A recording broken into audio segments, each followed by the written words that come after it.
Oke.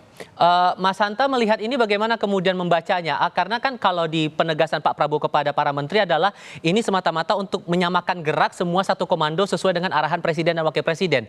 Tapi kepada publik apa yang sebetulnya ditekankan atau yang pesan apa sebetulnya mau disampaikan Presiden kepada publik lewat kegiatan pembekalan ini? Ya, betul Tifal. Pasti ini memiliki dua arah ya. Satu sisi adalah dalam konteks politik substantif di internal.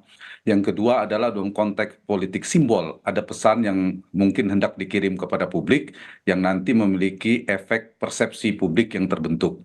Untuk yang pertama, saya kira dalam konteks internal kabinet dulu, di mana kita tahu sebagian mungkin juga mengkritik karena di mana banyaknya anggota kabinet di sana jumlahnya katakanlah gemuk sekali dari berbagai macam unsur dari partai politik, profesional murni, relawan dan lain sebagainya.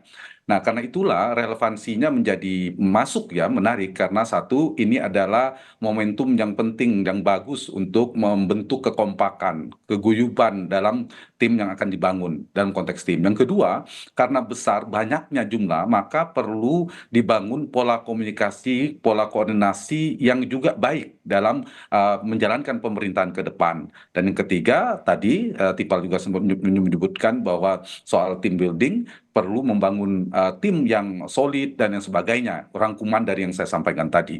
Lalu yang kedua, relevansinya dalam konteks membentuk personality ya, secara figur per figur Hmm. anggota kabinet yang terdiri atau berasal dari berbagai macam segmentasi latar belakang dengan usia yang rentangnya dari 30-an sampai 70-an ada di sana. Satu, saya kira ini yang menarik adalah saya sepakat seperti Pak Presiden Prabowo sampaikan untuk membentuk jiwa patriotik, disiplin, kejuangan, cinta tanah air dan sebagainya.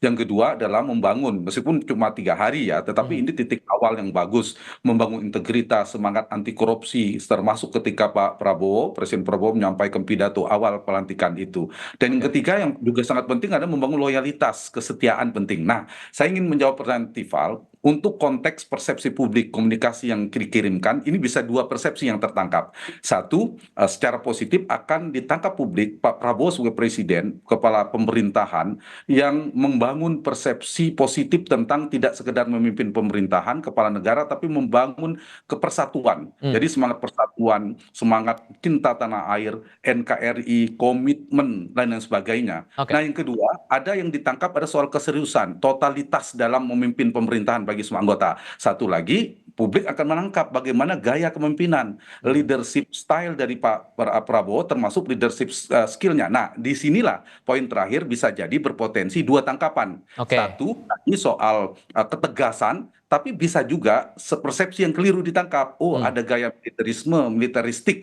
yang meskipun menurut saya tidak perlu dikhawatirkan. Cuma terutama dari kantor komunikasi presiden itu harus memperbaiki persepsi itu. Jangan sampai ini dipandang, ditangkap sebagai sebuah gaya kepemimpinan militeristik, Oke. militerisme dan seterusnya.